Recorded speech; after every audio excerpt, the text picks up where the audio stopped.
गोदी मीडिया का पत्रकार बोलूं या अशोक श्रीवास्तव जी बोलूं, ये गोदी मीडिया क्यों बोला जाता है आप लोग को? मीडिया शब्द बहुत पवित्र शब्द, जिन लोगों ने ये नाम दिया मुझे लगता है वो बहुत मानसिकता के लोग हैं। जो इंसान अपने पिता को पिता नहीं माना, जो इंसान ने जिस इंसान को मुख्यमंत्री उसके पिता ने बनाया वो नहीं माना, तो आपको उम्मीद लगता है वो जेनजी होकर समझाएगा?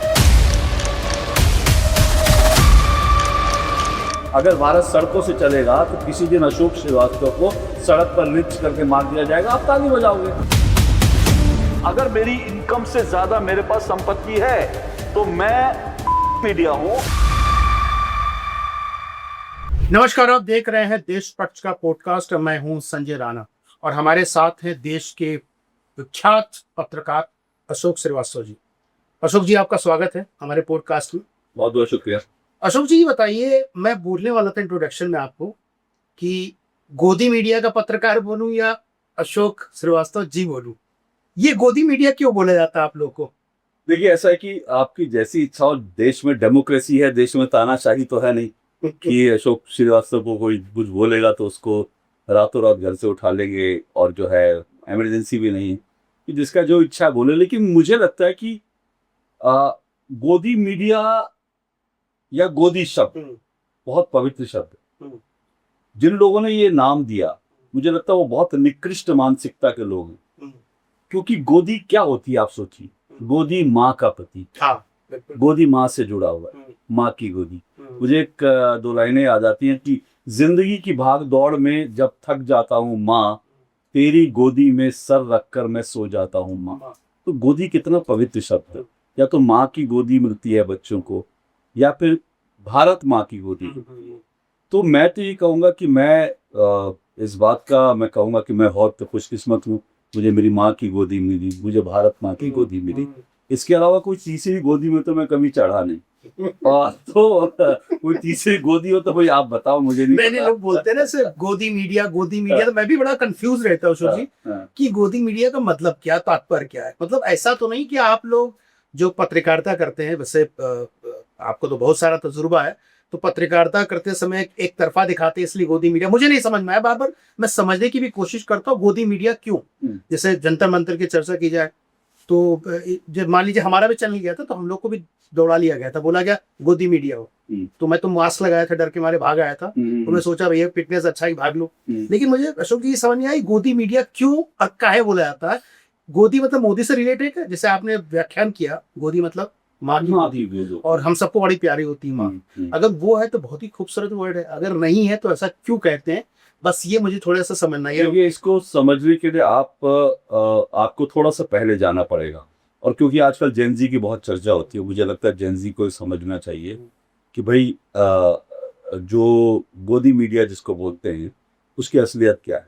देखिए, 2014 से पहले आप जाइए, 2014 से पहले इस देश में पत्रकारिता के नाम पर क्या क्या होता था वो आज की जेनजी नहीं जानती, युवा नहीं जानता। 2014 से पहले एनडीटीवी नाम का एक चैनल था जो राष्ट्रपति भवन में अपने कार्यक्रम करता था। किसी की हैसियत हो, किसी मीडिया की हैसियत हो, जाइए जरा राष्ट्रपति भवन का ऑडिटोरियम बुक कर लीजिए, हैसियत है। मतलब वो कोई जो है इंडिया इंटरनेशनल सेंटर है, इंडिया हैबिटेट सेंटर है कि आप जाओ पैसा जमा कराओ और करो। आप वहां पर एनडीटीवी जैसा चैनल जो कांग्रेस के इकोसिस्टम का, और बल्कि कांग्रेस इकोसिस्टम क्या, कांग्रेस का पाला हुआ चैनल था, तो वो राष्ट्रपति भवन में अपने कार्यक्रम करता था। वहां पे क्या होता था कि वहां पर जो पत्रकार थे वो सरकार में मंत्री कौन होगा इसकी सेटिंग करते थे। बिल्कुल सही। वो नीरा राडिया केस आप देख लीजिए, वहां पर जो है प्रधानमंत्री कार्यालय से सीधा निर्देश मिलता था, वो चीजें चलाई जाती थी। और सरकार के संसाधनों का चोरी करके, सरकार के संसाधनों को चुरा करके वो पूरा का पूरा सेटअप हुआ था। 2014 के बाद ये लोग अनाथ हो गए, ये सारे लोग थे, क्योंकि ये लोग जो हैं इनको हर तरह की सुविधाएं थी। ये लोग प्रधानमंत्री के विमान में बैठकर जाते थे, प्रधानमंत्री के साथ जाते थे। ये लोग इनको विदेश मंत्रालय महंगी महंगी दारू पिलाता था, इनको बाहर शॉपिंग कराई जाती थी, महंगे महंगे गिफ्ट मिलते थे, जंकेट मिलते थे। और जब मैं जंकेट की बात कर रहा हूँ, जंकेट मिलते थे ये अशोक श्रीवास्तव नहीं कह रहा, डॉक्टर संजय बारू जो प्रधानमंत्री डॉक्टर मनमोहन सिंह के मीडिया सलाहकार थे, उनकी किताब में लिखा है कि पत्रकारों को जंकेट दिया जाता था। तो वो प्रधानमंत्री के पूर्व सलाहकार कह रहे हैं कि मनमोहन सिंह के सरकार में वही पत्रकारों को जंकेट देकर उनको सेट किया जाता था। तो ये सारे लोग जो हैं उस समय, दरअसल ये सब लोग हैं बहुत मजाक काटते थे। मैं आज भी कहता हूँ, बार बार कहता हूँ कि इस देश में तो कोई बोलता नहीं खुल के। इस देश में मीडिया को लेकर, पत्रकारों को लेकर कोई अगर कुछ कह दे तो अगर वाकई कोई जांच कमेटी बैठा दी जाए तो इस देश में हल्ला मचेगा कि मीडिया का गर्दन घोटी जा रही है, मीडिया का ये हो रहा है। मैं आपसे कहता हूँ 2014 से पहले देश में जो बड़े पत्रकार थे, आप उनकी जांच करवाइए, उनकी संपत्ति की जांच करवा लीजिए, आपकी आंखें फटी की फटी रह जाएंगी। आज जो दूसरों को गोदी मीडिया कहती हैं, आप उनके नामी, उनकी बेनामी संपत्ति जरा निकालनी शुरू कर दीजिए। किसी का आपको फार्म हाउस मिलेगा साउथ दिल्ली में, किसी का आपको बंगला मिलेगा, किसी का दुबई में फ्लैट होगा, किसी का लंदन में फ्लैट होगा। नामी नहीं होगा तो बेनामी होगा। इनके परिवारों की संपत्ति देख लीजिए, आप इनकी जांच कराएंगे, आपकी आंखें फटी की फटी रह जाएंगी। तो ये जो पूरा कबाल है, ये 2014 से पहले हर तरह की दलाली करता था। ये कांग्रेस का पालतू मीडिया था। इसलिए मैं कहता हूँ गोदी मीडिया तो मुझे नहीं पता क्या, लेकिन एक पालतू मीडिया था जिसको पाला। चाटुकार मीडिया नहीं, मैं पालतू कहता हूँ क्योंकि अभी प्रियंका जी ने संसद के अंदर, प्रियंका गांधी वाड्रा ने, ये उनके मुंह से निकल गया। क्योंकि राहुल जी को जो है वैसे भी वो डॉगी वॉगी पालते हैं, अच्छी बात है, मैं खुद डॉगी पालता हूँ, जानवरों से प्रेम करना चाहिए, तो उनको घर में कोई ना कोई पालतू रखने की आदत है। तो कांग्रेस के इकोसिस्टम में हमेशा रहा कि कोई ना कोई पालतू रहे। तो कांग्रेस ने ऐसे पत्रकार पाले, मीडिया चैनल पाले। अब 14 के बाद जब सरकार बदली तो इनकी जो पालतू गिरी थी, इनको जो सरकार की ओर से जंकेट मिलती, वो सब बंद हो गए। उसकी खीज में इन्होंने कहा कि अब हम नहीं, हमारा वर्चस्व खत्म हो गया, तो अब जो है हम जो है दूसरों को बदनाम करेंगे, दूसरों का हम प्रोफाइलिंग करेंगे।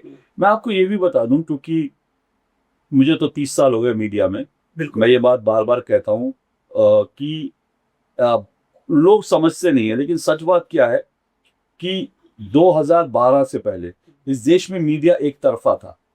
आज आप कहते हैं आज आपके पास हर तरह की चीज है, आज आपके पास हर तरह के चैनल्स हैं।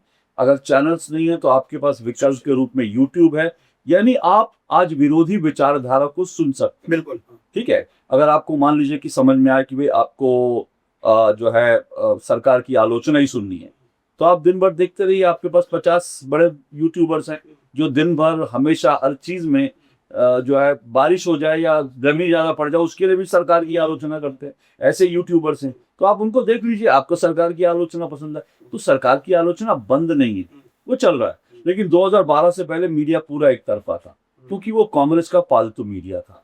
तो उस समय मीडिया के अंदर एक ही धारा थी, है ना। हम जानते हैं कि हमको दूसरा कोई विचार मीडिया में आए या हम लोग अपनी बात बोल पाए, उसके लिए हमारे पास कोई स्पेस नहीं था, तो एक तरफा मीडिया था। 2012 के बाद, और इसका मैं श्रेय 2 लोगों को देता हूँ। एक तो अन्ना आंदोलन हुआ उस वक्त, वो अलग बात है कि अन्ना आंदोलन से कुछ फर्जीवाल निकले, लेकिन अन्ना आंदोलन था, उसकी एक देश में वो बात थी, अन्ना आंदोलन हुआ। दूसरा जो है नेशनल मीडिया पर अर्नब गोस्वामी का जो उदय हुआ, ये 2 चीजें, क्योंकि अर्नब ने उस समय चैलेंज करना शुरू किया। लोगों को याद नहीं है, लेकिन अर्नब गोस्वामी ने सबसे पहले जो है उस वक्त, क्योंकि वो कांग्रेस का पूछता भारत तो बाद में आया, पूछता तो भारत, हाँ वो पूछता भारत तो बाद में आया, लेकिन पहले वो एनडीटीवी या फिर उसके बाद जो है जब टाइम्स नाउ में अर्नब थे, तो अर्नब ने सरकार को उस वक्त क्वेश्चन करना शुरू किया, तो वो एक अच्छी चीज थी। तो वहां से जो है मीडिया में 2 धाराएं हैं, और आज मीडिया में 2 धाराएं हैं। कुछ लोग कहते हैं कि मीडिया बटा हुआ है, मैं कहता हूं इसमें कोई हर्ज नहीं है। ये मीडिया का डेमोक्रेटाइजेशन है। अगर भारत में अलग अलग पॉलिटिकल पार्टियां हैं, तो भारत में अलग अलग सोच का मीडिया भी हो, तो उसमें क्या आपत्ति? डेमोक्रेटाइजेशन है। फिर से कह रहा हूं, आपके पास ये नहीं तो वो है, वो नहीं तो ये है। आपके पास ऐसे 3 या 4 बड़े चैनल हैं, जिसमें आपके पास अगर मैं किसी का नाम नहीं लेना चाहता, लेकिन मैं कहूँ 1, 2, 3, 4 ऐसे चैनल है जिस चैनल में एक एंकर जब आएगा तो आप कहेंगे गोदी मीडिया है, उसी चैनल का जो दूसरा एंकर आएगा तो आप कहेंगे ये बड़ा क्रांतिकारी है।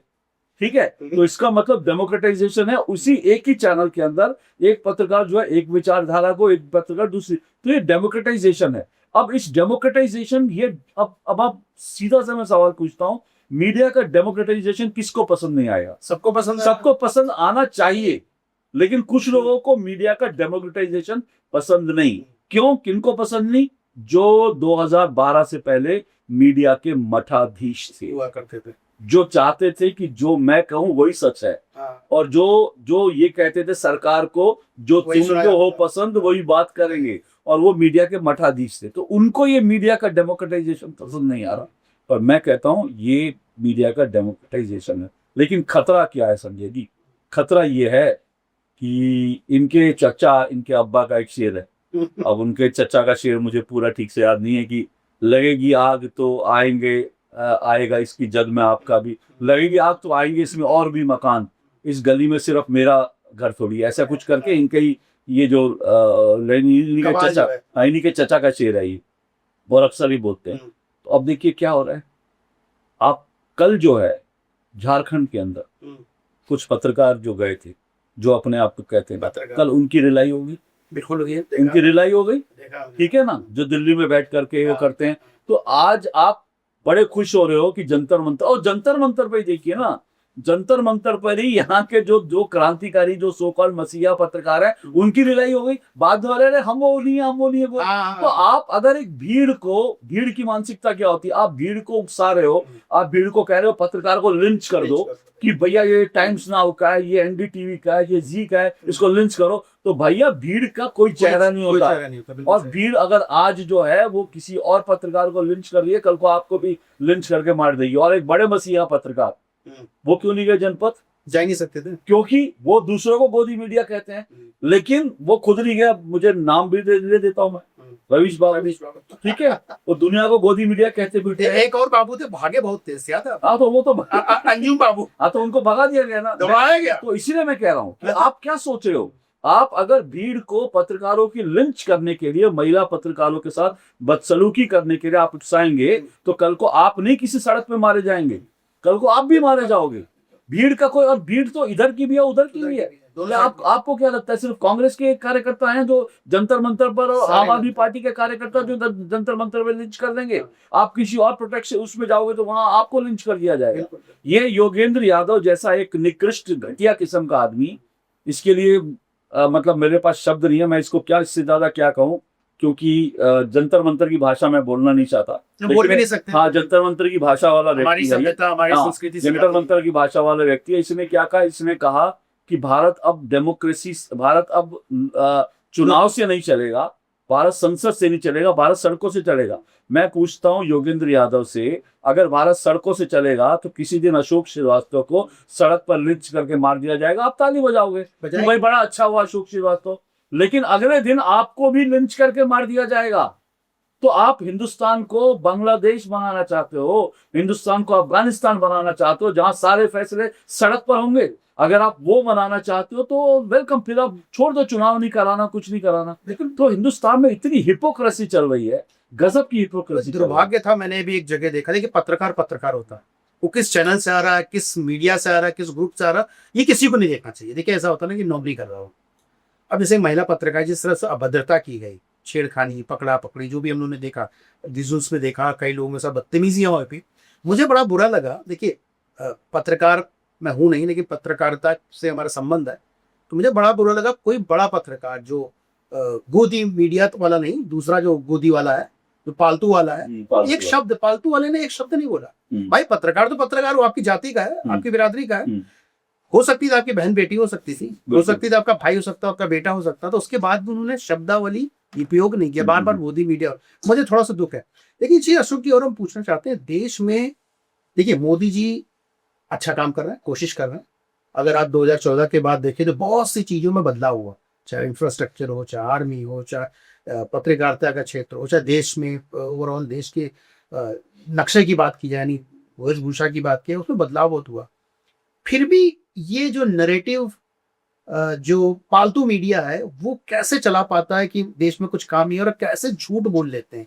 जैसे आपने जेनजी का नाम लिया, तो अब भाई 2014 से पहले अगर जेनजी से पूछेंगे तो कच्छा ले खड़ा हो जाएगा, हम तो कच्छा पहनते थे बाबू, हमें तो पता ही नहीं कुछ भी, तो उसको तो पता नहीं है। लेकिन ये क्या उनको कैसे भ्रमित कर लेते हैं अशोक जी, ये मुझे समझना है कि भ्रमित करके इन लोग बरगलाया कैसे जा सकता है, क्योंकि एवरीथिंग इज और ऑन सोशल मीडिया, यूट्यूब पे है, सोशल मीडिया में सारी चीजें जो पहले की हो चाहे आज की हो। आप ही का मैं जब हम लोग देखते हैं कुछ समाचार में, आप कभी कभी बताते हैं ऐसी ऐसी चीजें रहती हैं जो 1947, 48, 50 की रहती है, जो हमें पता ही नहीं है। तो लेकिन फिर भी लोगों को भ्रमित करने में किस मुंह से करते हैं, ये मुझे थोड़ा सा बड़ा आश्चर्य करता है। दूसरी बात, ये जो मीडिया है, जो पालतू मीडिया है, ये पालतू मीडिया झारखंड में क्यों नहीं बोल रहा? यहाँ पे तो बड़ा उछल रहा था जंतर मंतर, लेकिन झारखंड पे बच्चे जो आंदोलन कर उस पर कुछ नहीं बोल रहे। देखिए मैं यही कह रहा हूँ ना, क्योंकि ये पालतू मीडिया जो है ये सरकार से कंट्रोल होता है ना, ये देखता है, ये सरकार देखता है कि झारखंड में तो राहुल जी और हेमंत सोरेन की सरकार है, तो वहाँ पालतू मीडिया क्यों जाएगा। अच्छा, कल का एक वीडियो है, भारत की एक पालतू मीडिया महिला पत्रकार जो है वहाँ पहुंची थी, उसका एक वीडियो है, मैंने सोशल मीडिया पे पोस्ट भी किया है।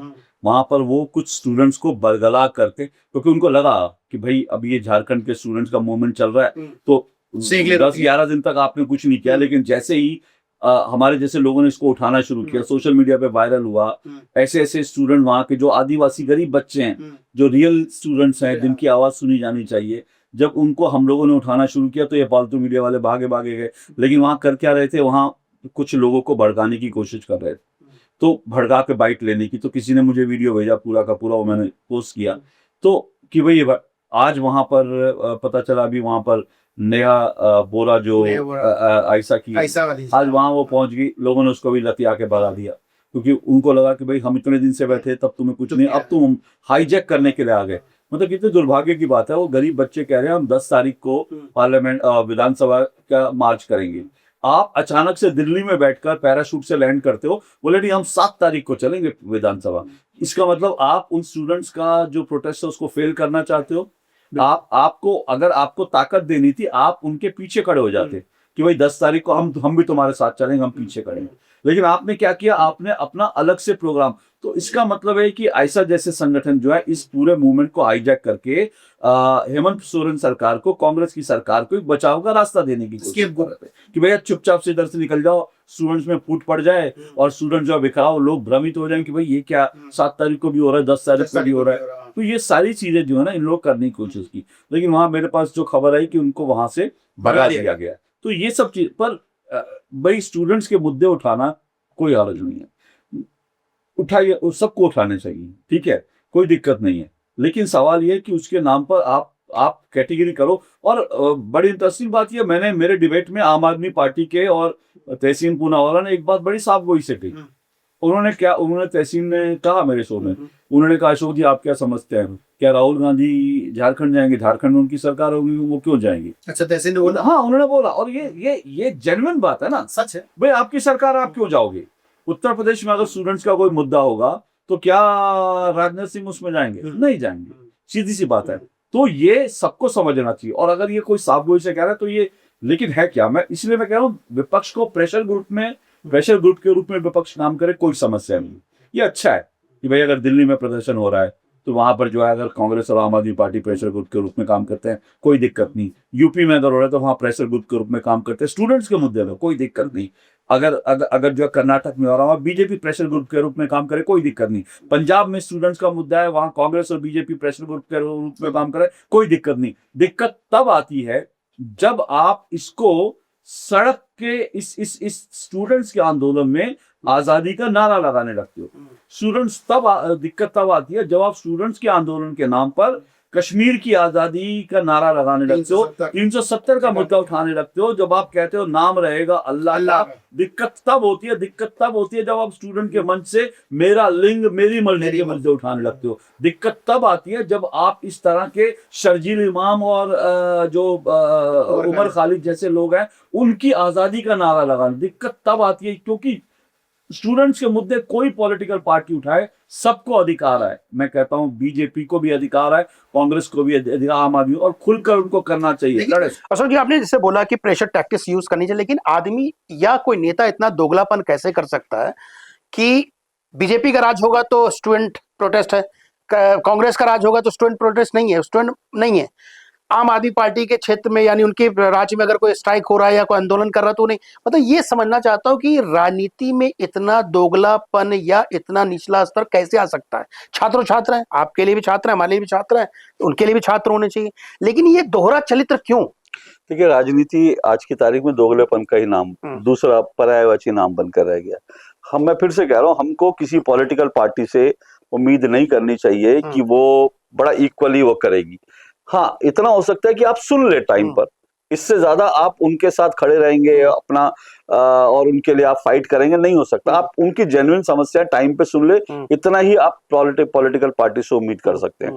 लेकिन मैं ये कह रहा हूँ, मेरा प्रश्न जो है उन सो कॉल्ड बुद्धिजीवियों से है, मेरा प्रश्न उन सो कॉल्ड जो है पालतू मीडिया से है कि जब आप दिल्ली में जो है जंतर मंतर पर खड़े रहे तो झारखंड पर आप ये कह दें कि आपके पास फंड नहीं है। अब रवीश बाबू जो है वो वीडियो बनाकर कहते हैं कि मैं झारखंड में तो जा नहीं सकता क्योंकि यूट्यूबर्स के पास इतना फंड नहीं होता। मतलब भाई साहब, दिल्ली से झारखंड कितना किलोमीटर और दिल्ली से गाजा कितनी दूर है? हाँ। आपने गाजा पे 100 वीडियो बना रखे हैं। हाँ। तो गाजा के लिए आपके पास फंड आ रहा था क्या? है आपके पास गाजा के लिए पैसा आ रहा था? आप गाजा पे, आप ईरान और अमेरिका वॉर पर आपने 75 वीडियो बना रखे हैं, तो आपके पास वो वीडियो बनाने के लिए पैसा आता है, आपके पास ये वीडियो बनाने के लिए। और गए तो आप जंतर मंतर भी नहीं थे, जंतर मंतर भी आप नहीं गए थे क्योंकि आपको पता था कि वहां पर कोई आपको भी मार देता, तो जंतर मंतर भी नहीं गए थे, तो जंतर मंतर का वीडियो तो आपने बनाया ना। तो सवाल ये कहना कि भाई हमारे पास फंड नहीं है हम वहां जा सके, अरे भाई हम भी नहीं गए ना मैं झारखंड गया ना मैं जंतर मंतर गया। मेरा काम है, जो मेरा काम है as a editor, as a social media पर, मैं वहां पर इन लोगों की बात उठाता हूँ, मुद्दे उठाता हूँ। और शिकायत जो है, फिर से कह रहा हूँ कि ये जेनजी को समझना है कि वो कहीं किसी के कठपुतली तो नहीं बन रहे। क्योंकि दिल्ली में जो प्रदर्शन हुआ, ठीक है, स्टूडेंट्स के मुद्दे थे, नीट का पेपर 3 बार लीक हुआ, धर्मेंद्र प्रधान का इस्तीफा चाहिए था, ठीक है, ये सब चीजें इन स्टूडेंट्स ने करी, ठीक है। लेकिन अब वही कॉकरोच जनता पार्टी जब झारखंड जाने की बात आती है तो सबको टाइफाइड हो जाता है, और एक दिन टाइफाइड होता है, अगले दिन आप जो है जिनको टाइफाइड जो क्योंकि सौरभ दास नहीं, सॉरी, ये अभिजीत दीपके ने कहा, पहले तो कहा मेरे को टाइफाइड हुआ, फिर कहा सारी टीम बीमार है जी इसलिए झारखंड नहीं जा रही। फिर उसके बाद अगले दिन सारी टीम जो है वो महाराष्ट्र पहुंच जाती है, और महाराष्ट्र में वहां अमृत की बोतलें, जो अमृत वहां पे चख रहे थे, वो लोग पान कर रहे थे, हाँ, अमृत पान की, अमृत का वहां पूरा वो जा। तो ये जेनजी को समझना है कि भाई उनके वो जेन्युइन मुद्दे के लिए उठाएं, उनके लिए हम सबको आवाज। देखिए, बहुत सारी हिंदुस्तान में समस्याएं हैं, एक बड़ी समस्या देखिए जेनजी की क्या, और वो ठीक है, उसमें उनकी गलती नहीं है, उन्होंने 2014 से पहले का हिंदुस्तान देखा नहीं। अब वो देखा नहीं तो वो जानते नहीं। अब ये किसको मालूम है? जेनजी को नहीं मालूम है कि 2014 से पहले हिंदुस्तान की क्या स्थिति थी, उनको नहीं मालूम है कि हिंदुस्तान की सड़कें कैसी थी, उनको नहीं मालूम है कि हिंदुस्तान में बिजली पानी की क्या व्यवस्था थी, उनको नहीं मालूम है कि दिल्ली में एक ही एम्स होता था, हॉस्पिटल्स नहीं थे ऐसे। वो उन्होंने देखा ही नहीं दुनिया। उनको नहीं पता था कि उत्तर प्रदेश के अंदर सड़कों पर कैसे जो है रात में, मतलब 6 बजे के बाद लड़कियां निकल नहीं सकती थी, ये तो किसी जेनजी को नहीं पता। आज वो रात को 11 बजे 12 बजे भी लड़कियां उत्तर प्रदेश में निकलती है, तो उनको लगता है यही सब कुछ है, क्योंकि उन्होंने 2014 से पहले का हिंदुस्तान देखा ही नहीं। तो उनकी गलती नहीं है। एक हमारा काम है कि उनको ये अंतर हम उनको बताएं, और बताएं भी, उनकी भी जिम्मेदारी है, उनको भी किसी चीज को रिसर्च करके करना चाहिए। सारी क्लासेस जो है इंस्टा पर नहीं होती, नहीं मिलेगी, आपको थोड़ा रिसर्च भी करना चाहिए। 30 सेकंड में सब हमें बताना चाहिए। दूसरी बात ये है कि उनकी कुछ जेन्युइन चीजें, उनकी एस्पिरेशन हमसे ज्यादा है। क्योंकि जब हम पैदा हुए तो हम तो रात को देखते थे 6 बजे बत्ती चली जाती थी, तो हमारी एस्पिरेशन क्या होती थी कि भाई लाइट आ जाए ताकि हम कूलर में सो सकें। आज तो उनको एसी मिला हुआ है 24 घंटे, तो हमारी एस्पिरेशन वो थी। अब वो जनरेशन ऐसी है जो पहले ही एसी देख रही है, उसको बिजली की चिंता नहीं है, उसको सड़क की चिंता नहीं है, वो तो गाड़ी उठाएगी निकल जाएगी, उसकी एस्पिरेशन दूसरी है। तो हमें उसकी एस्पिरेशंस को समझना पड़ेगा, और उनकी एस्पिरेशंस के अनुकूल भारत बने, ये हम सबकी जिम्मेदारी है। लेकिन मैं फिर से कहता हूं, इसके बावजूद जेनजी की जिम्मेदारी ये है कि वो समझे। ब्लाइंडली किसी का मोहरा ना बने, क्योंकि देखिए बार बार जंतर मंतर की बात आ रही है कि जंतर मंतर पर कुछ बच्चियां थी जिन्होंने गालियां दी, ठीक है। मेरा सवाल अब प्रधानमंत्री ने बहुत बड़ा दिल दिखाया, मतलब हम लोग तो, और फिर से कह रहा हूँ यहीं पर अगर जेनजी और हमारी जनरेशन की बात करें, आपको भी शायद याद होगा, मुझे भी याद है, मेरी जनरेशन में ऐसा होता था, हम कॉलेज में गालियां तो देते थे, लेकिन कोई माँ की गाली दे रहे तो कहते थे माँ पर मत पहुंचना, मुंह तोड़ दूंगा, बिल्कुल सही है, माँ पे मत जाना। हाँ। आज की जनरेशन क्या वहां तक पहुंच गई है मुझे नहीं पता, लेकिन सवाल इसके बावजूद प्रधानमंत्री ने बड़ा दिल दिखाया, उनको माफ कर दिया। लेकिन आज सवाल ये है, वही जो बच्ची है उसका, क्योंकि वो माइनर है, नाम नहीं लेना चाहिए, सब जानते हैं, वो सिंह करके जो लड़की है जिसका सबसे गंदा एक वीडियो था, वो उसका मैंने वीडियो देखा, उसने हाथ जोड़कर उसका एक वो था, उसने कहा कि मैं वहां गई, वहां पर इसी तरह का माहौल था, और जब मैं गई तो मुझे लोगों ने कहा कि तुम भी कुछ बोलो, तो मैंने भड़कावे बहकावे में आकर ये सब बोल दिया। तो मैं कहता हूं उस बच्ची को माफ कर देना चाहिए, पर सवाल उन लोगों से होना चाहिए जो उस बच्ची को वहां लेके गए, जिन्होंने ये माहौल बनाया कि वहां पर गालियों का ही कंपटीशन चल रहा है। ये माहौल वहां किसने बनाया, और वो कौन लोग थे जो कैमरा लेके तैयार बैठे थे कि छोटी छोटी बच्चियां गालियां दे, हम उन गालियों को रिकॉर्ड करें और उन गालियों को हम वायरल करें।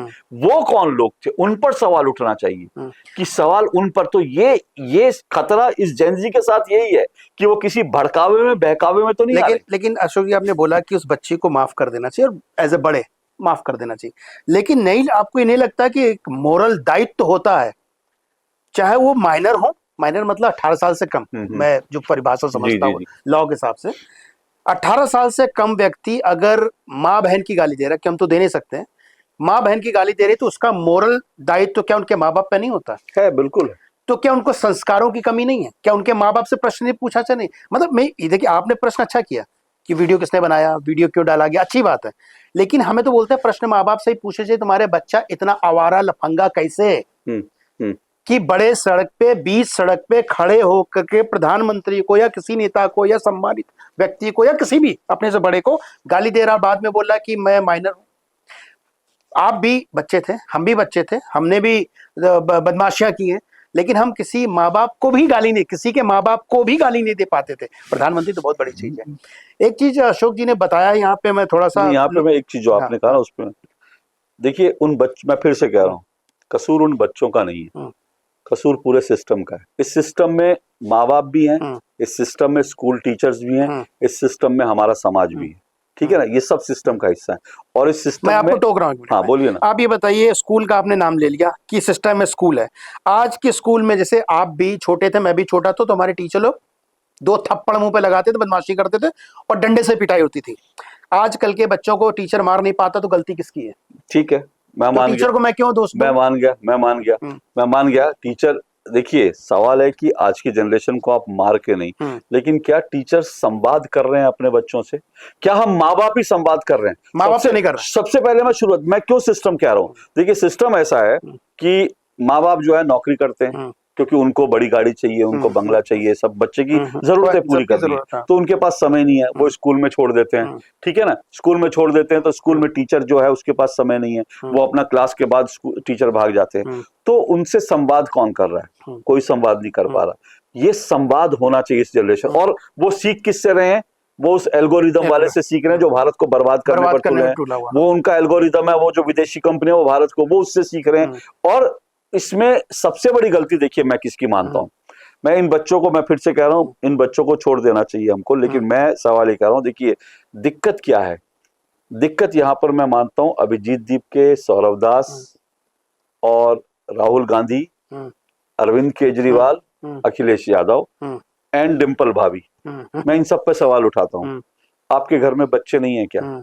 आप अपने घर में बच्चों को ये गालियां देने की अनुमति देंगे? मैं कह रहा हूं अगर बच्चों ने किसी के प्रभाव में आके कह दिया, क्या सौरव दास की, अभिजीत दीपके की ये जिम्मेदारी नहीं बनती थी वो एक बार मंच से कहते कि भाई हमारे आंदोलन की पवित्रता ये है कि हम किसी की माँ बहन को गाली ना दें? ये उनकी जिम्मेदारी थी, क्योंकि भीड़ उन्होंने जुटाई थी। क्या नेता प्रतिपक्ष होने के नाते राहुल गांधी, प्रियंका वाड्रा की जिम्मेदारी नहीं थी कि वो मीडिया में आकर कहते कि भाई प्रधानमंत्री से हमारा विरोध है, हम इनकी हर चीज का विरोध करेंगे, हम इनको सत्ता में छोड़ेंगे नहीं, हम इनकी खटिया खड़ी कर देंगे, लेकिन इनकी मृत मां को गाली देना नहीं होना चाहिए। क्या राहुल गांधी की, क्या अरविंद केजरीवाल की, क्या जो है डिंपल भाभी की और अखिलेश यादव की ये जिम्मेदारी नहीं बनती थी कि अगर बच्चे गलत गालियां दे रहे हैं, आप कह रहे हो कि ये मजाक है, आप कह रहे हो मजाक है। मैं फिर से मैं बार बार कहता हूं कि भाई सौरभ दास जी, क्या आपके परिवार में ये मजाक होता है माँ बहनों के साथ? अगर आपके परिवार में ये माँ बहनों के साथ इस तरह का मजाक होता है तो ठीक है, और नहीं होता तो आप ये कहते कि भाई ये चीज, इसका हम समर्थन नहीं करते, हमारे मुद्दे ठीक थे, लेकिन किसी को भी गाली इस तरह से नहीं देनी चाहिए थी, लेकिन किसी ने नहीं कहा, क्योंकि राजनीति में इतने अंधे हो गए हम, मोदी विरोध में इतने अंधे हो गए कि हम गालियों को भी जस्टिफाई कर रहे हैं। देखिए अशोक जी, आपने दो आदमी का नाम दिया, दो बड़े नेताओं का। मैं डिंपल जी पे नहीं जाऊंगा, मैं अखिलेश जी और राहुल जी की बात करता हूँ। मतलब आपने उनका नाम लिया और उससे उम्मीद कर रहे हैं कि मॉरल ड्यूटी पे आ करके वो ऐसी बातें करें। अगर अखिलेश यादव इतने मॉरलिटी वाले होते, मुझे समझाइएगा, तो अपने पिता के हाथ से माइक छीनते? आपको याद होगा नहीं, जो इंसान अपने पिता को पिता नहीं माना, जो इंसान ने, जिस इंसान को मुख्यमंत्री उसके पिता ने बनाया, वो नहीं माना, तो आपको उम्मीद लगता है वो जेंजी होकर समझाएगा? दूसरी बात राहुल गांधी की आपने की। राहुल गांधी के बारे में तो हमारे पॉडकास्ट में, हमारे इसी स्टूडियो में एक नेता आए थे, विश्वजीत राणे जी, उन्होंने बोला कि अपनी मां से बदतमीजी करता है। तो ये दोनों के अंदर संस्कार ही नहीं है, तो ये संस्कार कैसे दे सकते हैं? नहीं, यही एग्जैक्टली आपने जो कहा ना, मैं यही तो कह रहा हूँ, समस्या, मैं एग्जैक्टली यही कह रहा हूँ, समस्या यहां पर है। क्योंकि जब अखिलेश बाबू अपने पिता को नहीं छोड़ते तो वो किसी बच्चे से क्या क्या समझाएंगे? राहुल गांधी क्या कांग्रेस के खुद के नेता प्रधानमंत्री की जो स्वर्गीय मां है उनको गाली दे चुके हैं, कांग्रेस के नेता प्रधानमंत्री नरेंद्र मोदी के पिता को गाली दे चुके हैं, और तब राहुल गांधी ने कुछ नहीं बोला, तो अब क्या बोलेंगे? ये बात ठीक है। मैं एग्जैक्टली मैं इस सिस्टम पर, इसलिए मैं सिस्टम पे सवाल उठा रहा हूँ, इसलिए मैं कह रहा हूँ कि हमारा पूरा सिस्टम जो पॉलिटिकली इतना स्पॉइल हो चुका है कि हम लोग किसी को भी कुछ भी कहने के लिए हम शर्मिंदा नहीं होती। तो हमारी ये जेनजी किससे सीखेगी? वो इन्हीं लोगों से सीखेगी। अगर कांग्रेस के नेता गाली दे रहे हैं और राहुल गांधी ताली बजा रहे हैं, अखिलेश यादव अपने पिता को धकिया देते हैं मंच से, और उसके बाद भी कुछ नहीं, और लोग कुछ ना बोले, तो समस्या यही है। तो हम इनको दोष ना दे करके हमें इनसे संवाद करना चाहिए, हमें इनको बताना चाहिए कि राहुल गांधी नहीं बोलेंगे, क्योंकि राहुल गांधी का लक्ष्य सिर्फ प्रधानमंत्री की कुर्सी हथियाना है, उनका स्टूडेंट से, युवाओं से, देश से कोई मतलब नहीं है। हमको ये समझाना पड़ेगा कि अखिलेश यादव और डिंपल भाभी का एकमात्र लक्ष्य है कि 2027 के चुनाव में सत्ता में आ जाएं। तो इसीलिए इनसे आप, लेकिन सही चीज और गलत में भेद करना आप सीखो। ये हमको उनसे संवाद करना चाहिए। देखिए हमारी रिस्पॉन्सिबिलिटी। 2027 की बात कर ली तो उत्तर प्रदेश का चुनाव मतलब एक तरह से देश का चुनाव है, क्योंकि उसकी आबादी इतनी है कि कई देशों की आबादी के बराबर है। और 2027 में सुनने में आया कि पीडीए का फॉर्मूला भी अखिलेश बाबू ने चेंज कर दिया है। पंडित आ गए। हाँ, मतलब पहले था पिछड़ा दलित अल्पसंख्यक, पिछड़ा दलित अखिलेश, मैं थोड़ा कंफ्यूज रहता था, लेकिन अब सुने पंडित आ गया। मतलब पंडित दलित चला, मतलब वो जो पिछड़ा था चला गया, अब पंडित आ गया। उसमें क्या लगता है, मतलब किस तरह की राजनीति कर रहे हैं? पी से पिछड़ा हुआ, पी से पीड़ित हुआ, पी से अब पंडित हो गया, ए से आदिवासी हुआ, ए से अल्पसंख्यक हुआ, अगड़ा नहीं हुआ, अगड़ा नहीं हुआ। गजब, मतलब तो ये पीडीए देखिए, ये वो खुद कंफ्यूज है। ठीक है, अभी क्या है ना, देश की राजनीति में एक बड़ा चेंज आया। तिलक तराजू और तलवार, इनको मारो जूते चार, ये कहकर आप देश में राजनीति नहीं कर सकते। ये बात उनको समझ आ गई है। तो मिले मुलायम कांचीराम, हवा में उड़ गए जय श्री राम, ये कहकर आप राजनीति नहीं कर सकते। तो पर दिक्कत यह है कि इनके डीएनए में तो यही है, हिंदुओं को गाली दो, हिंदुओं को नीचा दिखाओ, इनके डीएनए तो वही है। अब डीएनए कैसे बदल जाएगा? तो डीएनए के अनुसार वो अपना काम करते रहते हैं, लेकिन जैसे ही फिर लगता है कि नहीं पॉलिटिकली हमको करेक्ट होना है, तो कभी पी बदल जाता है, कभी ए बदल जाता है, कभी अल्पसंख्यक हो जाता है, कभी आदिवासी हो जाता है, कभी पंडित हो जाता है, कभी पीड़ित हो जाता है। तो ये इनका सिस्टम इसलिए है, और ये चीज लोगों को समझनी चाहिए कि पंडित आज क्यों कर रहे हो भाई? पंडित क्यों कर रहे हो? तिलक तराजू और तलवार, इनको मारो जूते चार, तब कहाँ थे? और यही अखिलेश यादव कहते हैं मैं तो मंदिर जाता नहीं, आज मंदिर बनवा रहे हो, क्यों भाई? राम मंदिर आप गए नहीं, आप मंदिर बनवा रहे हो, क्यों मंदिर बनवा रहे हो? तो ये सारे के सारे जो है ना, ये गिरगिट है, ये लोग रंग बदल रहे हैं। अब लोग देख पा रहे हैं नहीं देख पा रहे, ये लोगों को तय करना है। क्या देखिए 27 की चर्चा हो रही है, उत्तर प्रदेश की चर्चा कर रहे हैं, तो हम योगी जी को कैसे भूल सकते हैं? क्योंकि अच्छा क्या लगता है आपको, श्रीवास्तव जी आप तो जानते ही हैं, सब चीज़ों को समझते हैं बारीकी से, उत्तर प्रदेश कितना बदला है योगी जी के आने के बाद, और उत्तर प्रदेश में क्या क्या चीजें हुई हैं, और उत्तर प्रदेश में क्या 27 में फिर क्या योगी का रथ ऐसे ही चलता रहेगा या उस पर लगाम लगेगी? उत्तर प्रदेश कितना बदला, हाँ। पहले एक पत्रकार के रूप में बताऊं या एक नागरिक के रूप में? एक नागरिक के रूप में बताइए, पत्रकार में तो अब ऐसा बताने लगेंगे क्योंकि मतलब फिर अखिलेश को कोई वोट देने नहीं जाएगा, वो बाद में छुएंगे। नहीं, मैं एक नागरिक के रूप में, मैं एक नागरिक के रूप में बताता हूँ, क्योंकि मैं भी दिल्ली के सीमा पर रहता हूँ, जो टेक्निकली यूपी आता है।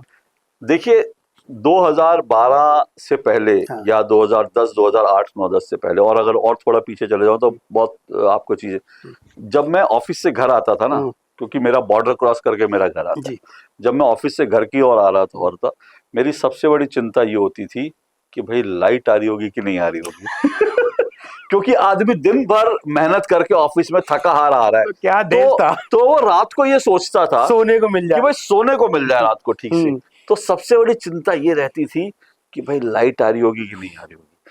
फिर उसके बाद अगर लाइट चली जाती थी तो ये चिंता लगी रहती थी कि भाई वो दरवाजा ठीक से लॉक हुआ कि नहीं हुआ, ठीक है ना, और घर में कोई माँ बहन बेटी है तो वो शाम से पहले घर पहुंच गई कि नहीं पहुंच गई, तब सारी चिंताएं ये होती थी।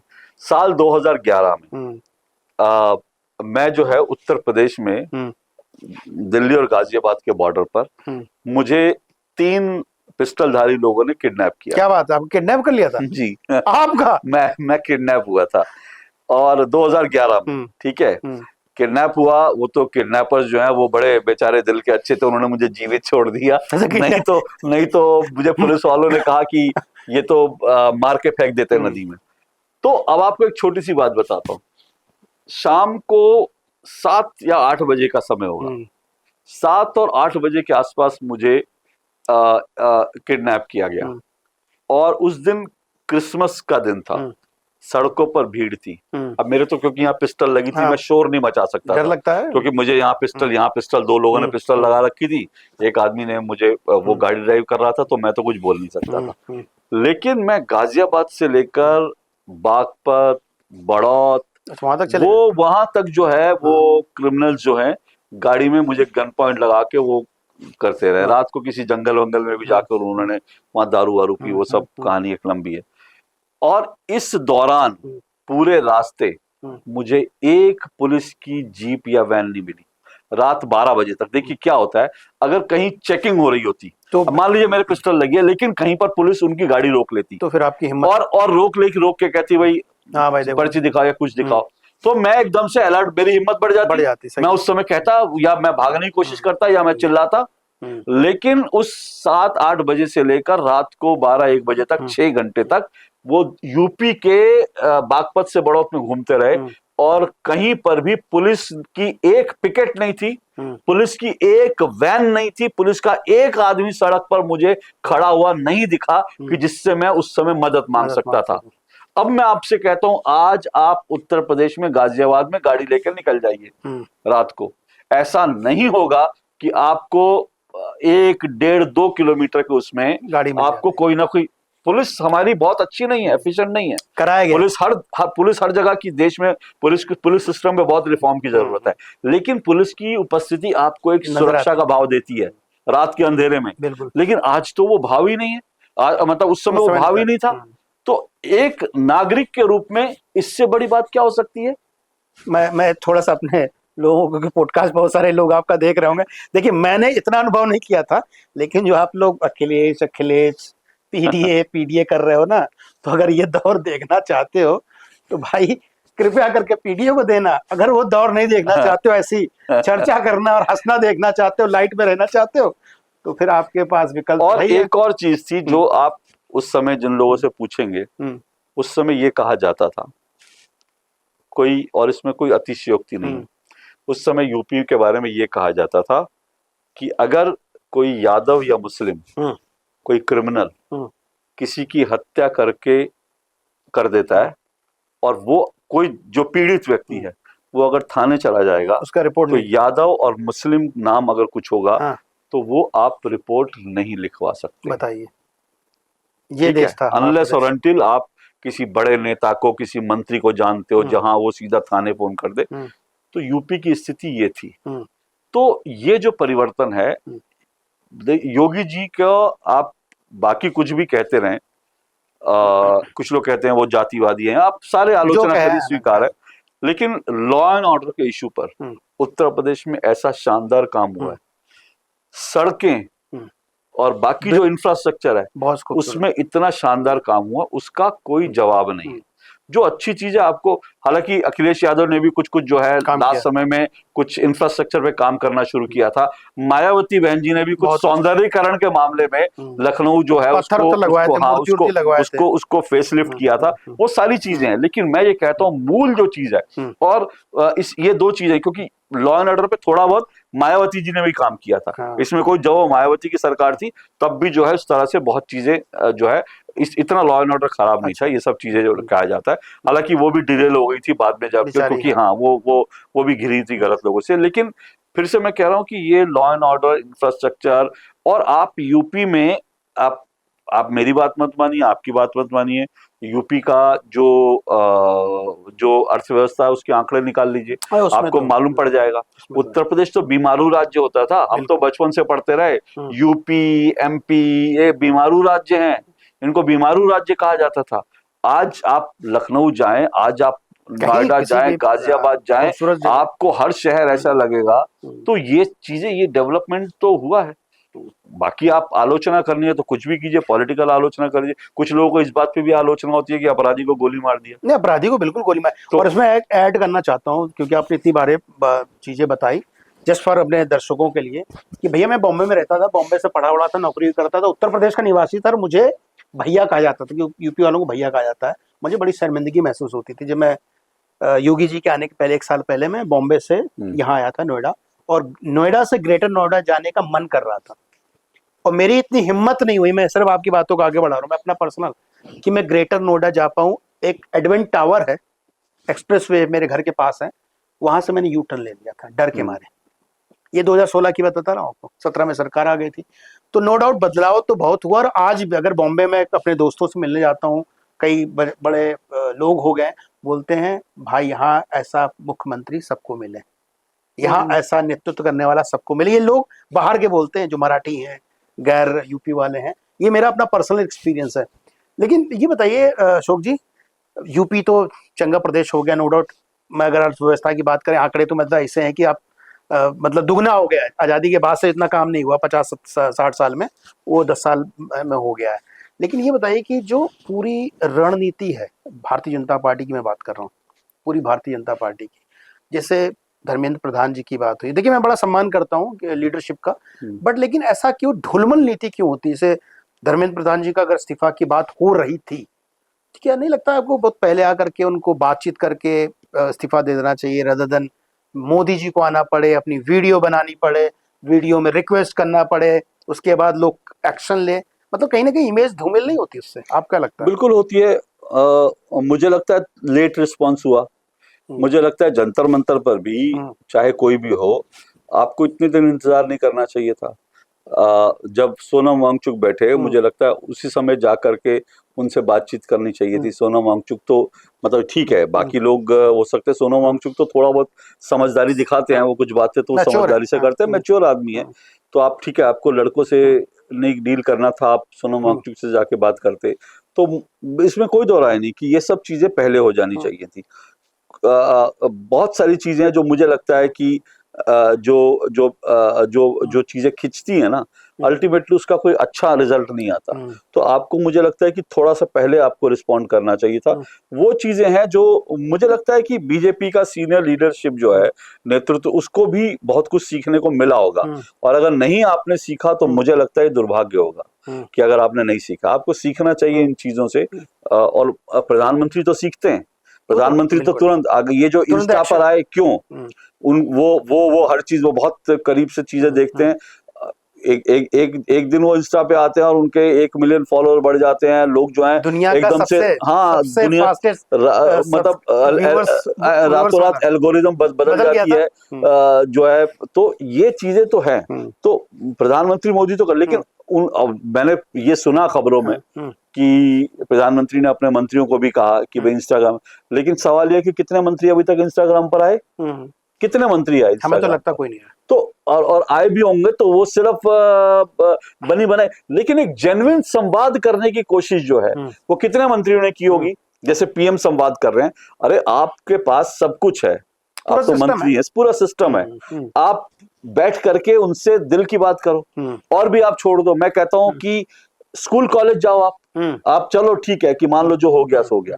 अभी भी मुझे लगता है कि जो मंत्री हैं, जो केंद्रीय मंत्री हैं, उनको स्कूल कॉलेजों में जाना चाहिए, बच्चों के साथ बैठ जाओ, बात करो कि भाई ठीक है भाई बताओ क्या गलती हुई हमसे, अच्छा बताओ, हमने तो हिंदुस्तान को यहाँ से यहाँ पहुंचाया, अब आप बताओ हमारी। कल जो है मोहन भागवत ने बात करी, बहुत अच्छी चीज है।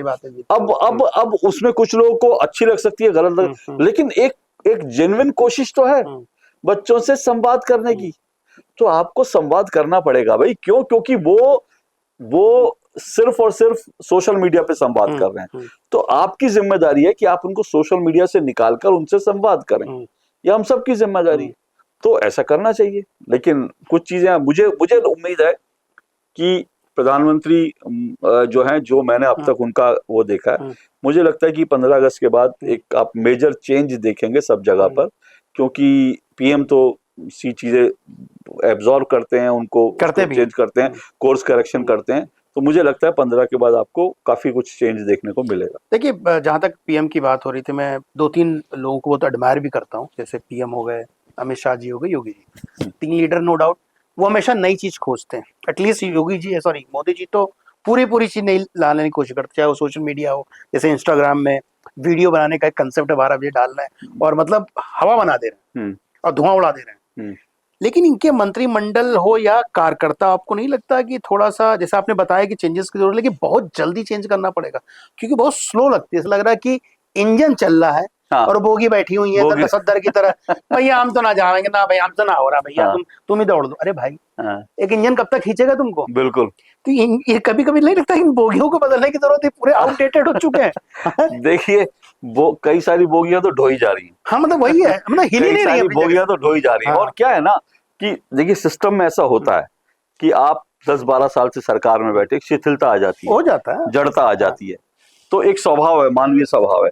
तो मुझे लगता है उसको झकझोरने की जरूरत है। अब सवाल यह है कि क्या वो झकझोरा जा रहा है या उसकी तैयारी चल रही है, मैं नहीं जानता, क्योंकि बीजेपी में आजकल पता नहीं चलता अंदर खाने क्या चलता है। ये तो है। तो लेकिन मुझे लगता है चल रहा होगा। पर फिर से देखिए, आपने अमित शाह का नाम लिया ना, आज चल रहा है अमित शाह संसद में है, नहीं है, कहाँ है, बातें चल रही। देखिए, आप उस आदमी के बारे में कुछ भी कहिए, वो आदमी कहीं बैठ करके कोई प्लानिंग कर रहा होगा, बिल्कुल। और उसका एक कैसे उसका एक जो प्रमाण है वो क्या है। अब जैसे फिर हम जेन जी की बात कर रहे हैं, जेन जी को नहीं पता कि इस देश में नक्सलवाद कितना बड़ा खतरा था। मैं उस टॉपिक पे आने वाला था। किसी को नहीं अंदाजा है, बहुत बड़ा। किसी को नहीं पता है कि बस्तर में आज स्कूल खुल रहे हैं। आप बस्तर में स्कूल खुल रहे हैं, आज की जेन जी को नहीं पता। वो बस्तर जहां पर कि आप सड़क नहीं थी, जहां मोबाइल टावर नहीं था, जहां बच्चों को पेन नहीं मिलता था, बच्चों को वहां बंदूकें थमा दी जाती थी, उस बस्तर के बारे में। अब मैं देखिए यहाँ पर एक बात बताता हूँ, क्या ये बीजेपी की या सरकार की रिस्पॉन्सिबिलिटी नहीं? मैं कहता हूँ आप बस्तर का टूर करवाओ स्कूल के बच्चों को। अरे बतलाओ, आपने मान लो आप दिल्ली वीडियो, मैं कह रहा हूँ वीडियो तो ठीक है, वीडियो दिखाओ, वो समझ, कम से कम आप कम से कम वीडियो। लेकिन मैं कहता हूँ आप एक हाथ आगे की सोचो ना।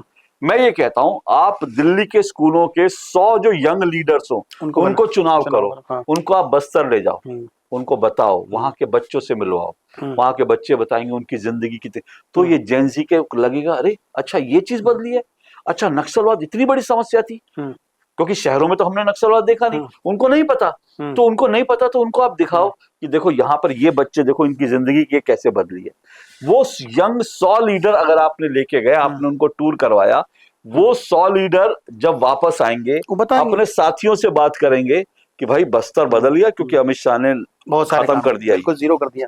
तो ये चीजें, ये कम्युनिकेशन का आपको नेक्स्ट लेवल पे जाना पड़ेगा कम्युनिकेशन के लिए, वो चीजें। तो इसलिए मैं कह रहा हूँ अमित शाह अब कुछ ना कुछ, अब अमित शाह के सामने चुनौती जो FCRA बहुत बड़ी, अलग तरह की चुनौती, बहुत बड़ा नक्सलवाद को उन्होंने कंप्लीट किया, उसको उन्होंने ठीक किया। घुसपैठ को लेकर अमित शाह अपनी रणनीति बना चुके हैं। अब घुसपैठ कितनी बड़ी समस्या है, ये हिंदुस्तान के बच्चों को नहीं समझना चाहिए। बिल्कुल, अगर नहीं समझे हैं तो हमको समझाना चाहिए कि भाई ये डेमोग्राफी चेंज कितना बड़ा खतरा है, क्यों हम चाह रहे हैं कि घुसपैठिए ना आए, क्यों हम चाह रहे हैं बांग्लादेशी ना आए, ये तो बताना पड़ेगा ना, तभी वो समझ पाएंगे कि अगर अमित शाह घुसपैठ रोकने के लिए रात दिन काम कर रहे हैं, बॉर्डर एरियाज में रात रात को जाकर रुक रहे हैं, तो उसका क्या मायने है, क्यों इंपॉर्टेंट है वो। जैसे सर ने एक बात, अच्छी बात बोली अशोक जी ने, कि उस इलाके में मोबाइल टावर, अब देखिए आप लोगों को नहीं पता, कितने लोगों को पता होगा, मैं एयरटेल में अपना कैरियर चालू किया था, मैं प्रोडक्ट मैनेजर था, और ये बात सत्य है क्योंकि ये मेरे एक्सपीरियंस की है कि वहां पे हम जब इंजीनियर जाते थे तो उनका 2 का किडनैप हो गया था और बोला गया था दोबारा यहाँ दिखना नहीं। तो हम लोगों ने 5 साल सर वहां पे कोई काम नहीं किया, डर के मारे, अपनी जिंदगी, कोई जाने को तैयार नहीं था, कोई जाने को तैयार नहीं था, और मतलब हम लोग पैसे देने के लिए तैयार थे, कंपनी को तो अपना एक्सपेंशन करना होता है, तो ये सत्य है, वहां पे नहीं था। और इन्होंने एक और अच्छी बात बताई इंफ्रास्ट्रक्चर पे, मुझे नहीं पता कि वो आज के जो बच्चे हैं, जो जेनजी है 97 के बाद बॉर्न हुए हैं, इस देश में मेरा अपना एक्सपीरियंस, हर चीज में अपना बता रहा हूँ। मेरे पिताजी बॉर्डर पे पोस्टेड थे सर, अरुणाचल प्रदेश में पोस्टेड थे, तवांग एक जगह है, तवांग में सर रोड नहीं थी, हेलीकॉप्टर से बृहस्पतिवार को खाना गिराया जाता था, और मिल्क मेड आप जानते भी नहीं होंगे मिल्क मेड लैक्टोजिन, वो खा के हम लोग बड़े हुए हैं। और सर रोड नहीं थी, रोड ये मेरा देखा हुआ रोड नहीं थी, ज्यादा पुरानी नहीं, 20-25 साल पुरानी बात है ये। और इंफ्रास्ट्रक्चर के नाम पे हम जीरो थे, और जो रोड आज हमारे गली के बाहर है ना, वो एक्सप्रेस हुआ करती थी, यानी एक इधर से एक उधर से, और बीच में डिवाइडर नहीं होता था। तो आज ही जाके रिसर्च करना चाहिए जेनजी को कि नॉर्थ ईस्ट में ट्रेन कब पहुंची है, आजादी के कितने साल बाद नॉर्थ ईस्ट में ट्रेन पहुंची है। अभी 2 दिन पहले मैं देख रहा था, मिजोरम, मेघालय, नागालैंड, ट्रेन कब पहुंची है, क्यों, और ये भी मन से सवाल करना चाहिए, इतने साल ट्रेन क्यों नहीं पहुंची हो। सर आपका ट्रेन का छोड़े हैं तो गुवाहाटी आखिरी डेस्टिनेशन था। क्या था गुवाहाटी, मतलब ब्रॉड गेज कहते हैं, नहीं बड़ी लाइन कहते हैं, बच्चों को तो पता भी नहीं होगा बड़ी लाइन छोटी लाइन क्या होती है। उसके आगे मीटर गेज था, और बोगाई गांव, क्योंकि हम असम इलाके में, बोगाई गांव लास्ट स्टेशन होता था जो प्लेन माना जाता था। उसके बाद लोग बसों में जाते थे, और जो मोदी जी के जमाने में एक ब्रिज बना है गुवाहाटी में ब्रह्मपुत्र रिवर पे, वो सब लोग जानते हैं, वो ब्रह्मपुत्र का रिवर कम से कम 25-30 साल पहले बच जाना चाहिए था, कम से कम सर। उसके वजह से समझ लीजिए तिनसुकिया जाने के लिए, उस साइड में जाने के लिए हम लोग को 12 घंटे या नाव में जाना पड़ता था, यानी शिप बोट में जाना पड़ता था। तो इंफ्रास्ट्रक्चर में बहुत ज्यादा काम हुआ है। जो लोग नहीं देखें इस देश को, बॉर्डर के इलाके को, या नहीं फील किए हैं, वो नहीं समझेंगे। कृपया करके आप लोग थोड़ा पढ़ें। और देखिए हमारी डिस्कशन में इसलिए पत्रकार के रूप में इनसे वाला प्रश्न नहीं पूछा था, एक आम इंसान के रूप में पूछा था कि उत्तर प्रदेश में बदलाव क्या हुआ है। तो उत्तर प्रदेश में ये बदलाव है कि आप शांति से सांस ले सकते हो, इस लाइट में बैठ सकते हो, इस रोड पे चल सकते हो, और अपनी बात कह सकते हो, जो उस समय नहीं था। तो देखिए मोदी को आप गाली दीजिए, मैं बोलता हूँ आपको गाली देना है मतलब बुराई करनी करिए, लेकिन उसके काम को भी देखना पड़ेगा। जैसे आपने एम्स की बात अशोक जी की, भाई 1998 तक यानी 2003 तक तो शायद एक ही एम्स था, बन सकते थे ना। बिल्कुल। और मैं आपके माध्यम से, आपका अगर इजाजत हो तो बताऊं, उसमें भी नेहरू जी ने पैसा नहीं दिया था। हाँ, राजकुमारी अमृत कौर का राजकुमारी अमृत कौर ने अपनी प्रॉपर्टी, अपने जेवर बेच के एम्स दिल्ली वाला बनाया था। या आप सबको जानने की जरूरत, क्या नेहरू जी नहीं दे सकते थे? सिगरेट पीने के लिए तो 555 का हजार जुगाड़ कर लेते थे। नहीं, जुगाड़ नहीं करते थे सर, हवाई जहाज भेजा जाता था। जुगाड़ भोपाल में थे वो, उनकी पसंदीदा सिगरेट जो उनको नहीं मिली, तो भोपाल से बाकायदा प्लेन, बाकायदा प्लेन भेजा गया कि उनकी पसंदीदा सिगरेट लाने के लिए। तो ये सब चीजें लोगों को जाननी चाहिए, जो अंतर आया वो देखना चाहिए, अपनी डिमांड रखिए, और ये भी देखना चाहिए कि वो क्या चीज आपके लिए अच्छी है, और ट्रैक रिकॉर्ड देखना चाहिए। कोई अगर आज आकर कहता है कि भाई मैं उत्तर प्रदेश को, लखनऊ को स्वर्ग बना दूंगा, यूपी को स्वर्ग बना दूंगा, तो आप उसका एक बार ट्रैक रिकॉर्ड देखें। कोई अगर कहता है कि मुझे प्रधानमंत्री बना दो, मैं देश में सारी समस्याएं सॉल्व, तो उसका ट्रैक रिकॉर्ड देखना चाहिए कि भाई आपका ट्रैक रिकॉर्ड क्या है। आजादी के बाद से लेकर के 2014 तक 65,000 करोड़ का बजट था, और आज कितने का जाके देख लीजिए। तो मतलब लगभग दुगने का हो गया, लगभग 10 साल में दुगना हो गया। स्कूल्स कितने अच्छे बन गए, इंफ्रास्ट्रक्चर, आईआईटीज कितने हो गए। मेरा आईआईटी में एडमिशन नहीं हुआ था, उसमें 5 ही आईआईटी थे, अभी तो बहुत सारे आईआईटी हो गए। तो आप समझिए कि इंफ्रास्ट्रक्चर पे काम हुआ है, स्कूल्स बने हैं, कॉलेजेस बने हैं। अभी सर एमबीबीएस की बात हो रही, नीट की है इसलिए चर्चा हो रही है। सिर्फ 51,000 सीटें थी, आज 1,39,000 सीटें हो गई हैं। तो मतलब आप स्टैटिक्स पे भी तो दीजिए कि भाई आपकी विरोध मोदी से हो सकता है, आपका विरोध XYZ से हो सकता है, सरकार से हो सकता है, बिल्कुल करना चाहिए, और सरकार से सवाल पूछना हमारा और आपका कर्तव्य है। लेकिन ये भी तो देखना चाहिए सरकार ने क्या काम किए। बिल्कुल। अब देखिए, डिस्कशन करने बैठेंगे तो बहुत लंबा चलता जाएगा। मैं एक चीज और समझना चाह रहा हूँ, जैसे एक बिल आने वाला, फॉरेन कंट्रीब्यूशन FCR है सर, इसमें हो हल्ला बहुत मचा रहा, सबसे ज्यादा हो हल्ला मचाने वाली कांग्रेस है। ऐसा आखिर ऐसा क्या है कि उसमें हो हल्ला मचा रहा है, जरा मतलब हमारे दर्शकों के लिए बताएंगे। देखिए, शुरू में आपने जो कहा ना कि जब गोदी मीडिया की चर्चा आई और मैंने कहा पालतू मीडिया, कांग्रेस कैसे पालती थी मीडिया को, बुद्धिजीवियों को, इसका पूरा सिस्टम को समझने की जरूरत है। ये कैसे इकोसिस्टम होता था। कांग्रेस कोई अपने घर से तो पैसा लाके पालती नहीं थी।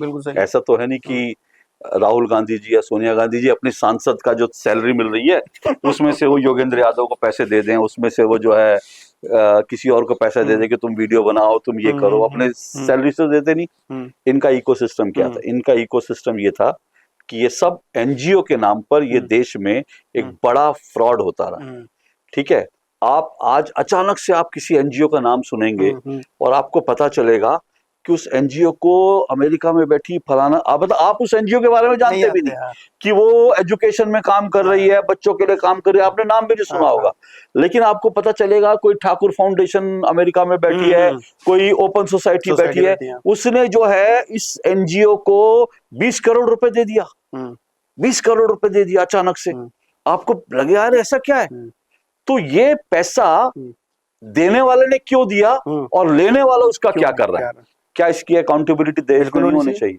इसकी अकाउंटेबिलिटी देश में तय होनी चाहिए। बिल्कुल है क्या कि मैंने जब प्रधानमंत्री मोदी जी का इंटरव्यू 2019 के चुनाव के समय किया था, मैंने उनसे पूछा था, मैंने कहा था भाई आपके पीछे, तब उन्होंने मुझे बताया, उन्होंने बताया कि भाई 50,000 से ज्यादा एनजीओ ऐसी हैं जिनको विदेशों से पैसा मिल रहा है, लेकिन वो सरकार को उस पैसे का हिसाब नहीं देती हैं। ओके, ठीक है।